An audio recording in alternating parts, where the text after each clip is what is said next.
Good evening, ladies and gentlemen. Please take your seat. We'll start shortly.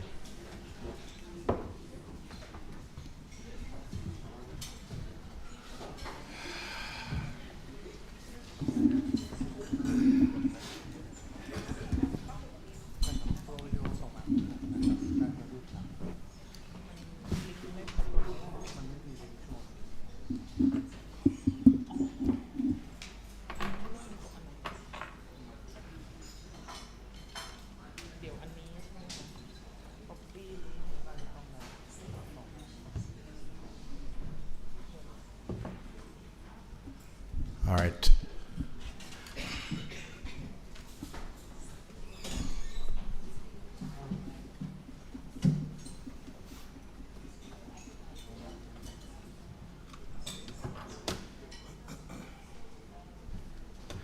Good evening, ladies and gentlemen, and welcome to the Foreign Correspondent Club of Thailand. My name is Panal. I'm the club's past president and senior correspondent for Reuters. Today we have a very special event to commemorate the International Day to End Impunity for Crimes Against Journalists, something really up our alley. UNESCO and the FCCT have jointly organized this panel discussion to highlight the safety of journalists covering demonstration, political events, and elections. Of course, we understand that with the global situation being what it is, to end impunity for crimes against journalists should cover a great many things, especially considering the situation in Gaza, in Israel, in Ukraine, and so on and so forth. But for the purpose of this discussion, I would like to, with the lineup that we have and prepared before the events took over us, we are focusing on the threat to journalism here in Thailand and in this region. But of course, during the Q&A, we can bring up different discussion if you want. We have many experienced people here who could talk about different things. For Thailand, though, there have been, despite sort of the political sea change we saw of the election, there have been more than 400 public demonstrations so far this year. And statistics kept from a press freedom monitoring group show that there have been at least 33 attacks and threats against journalists since January, and more than a third of those caused by state actors. So I think it is very apt to set up this talk. And I myself, a member of the press here, I'm also aware of this different sort of threats that we face. So I want to go first. Actually, I want to introduce briefly everyone first, and then I'll go to Kun Chalini. So the first panelist we have is Kun Chalini Tirasupa, a freelance photographer who actually worked for my company, Reuters.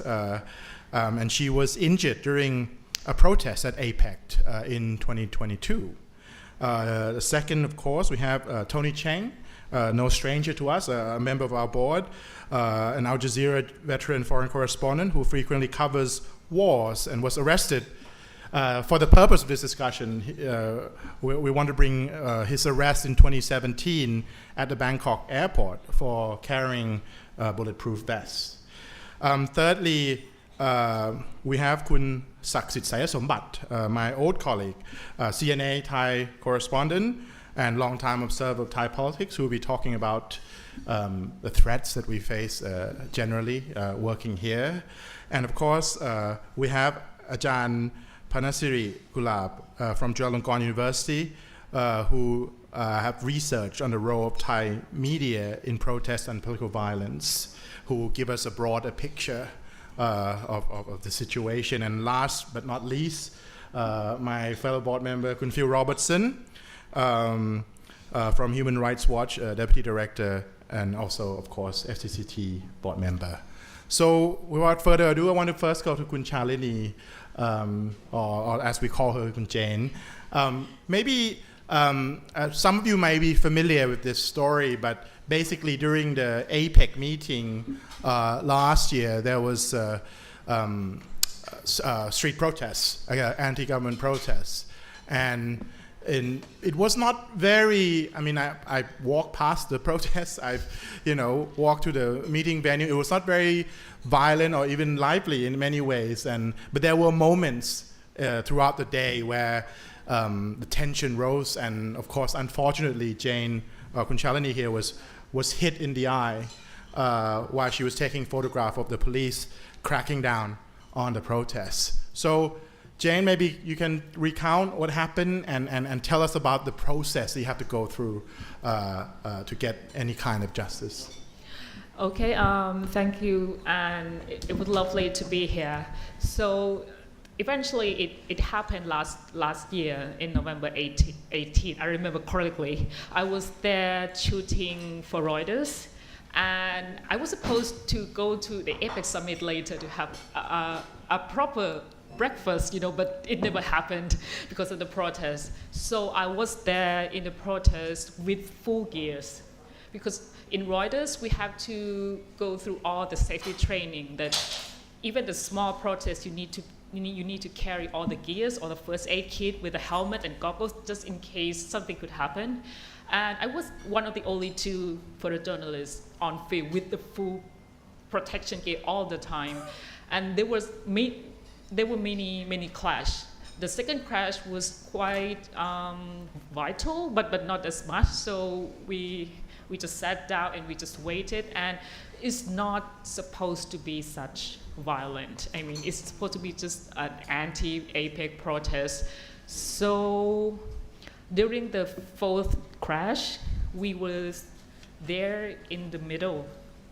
And the riot police were on the other side, while the protesters were behind us, quite far behind us. We are packed of journalists, like the VJ, the photojournalists, like everyone was trying to capture pictures of the moment that the protester burned the chilies and garlic. No, not garlic, sorry, it's chili and salt, and then they threw toward riot police. And at that time, it's just like a curse in Thai style, So they threw toward riot police, and there was a fire on the car, like police car. So one of the police trying to put down the flame, and suddenly during the scrum, because people was rushed to take pictures, and at that moment, my goggles were slipped when we tackled together, and it was somewhere on the floor. I couldn't find it. So I planned, okay, once I just finish this, right after I will pull myself back and put on my goggles and let's see what happened next. But at that moment, that was nothing going to happen. Suddenly people start to throw something against the police, and out of nowhere, I saw a glass bottle fly over from behind the police line, and I could capture the moment with the hands. I mean, they're trying it's not in the front line of the riot police. It was maybe the third line. They threw, and the bottle flew over, hit on the car, and broke into pieces. So we, around 10 people, maybe 10 people, like around 15 photojournalists, we're not in the same group as protesters. We clearly separated. So it doesn't make sense that we're a protester. We clearly seen with the masks, with the band, so we are journalists, and that glass broke into pieces. Unfortunately, it was only me who got hurt. I mean, we was packed like sardine, Imagine you're trying to get the pictures, but I was the only one who got hurt in the eyes. And that time I said, okay, something happened. I believe because somebody else was screaming like hell, like my eyes are bleeding, and they thought I was blind. But I said, okay, calm down. I still could see it. So that makes sense that maybe something hit in my eye. I didn't know. The reaction is come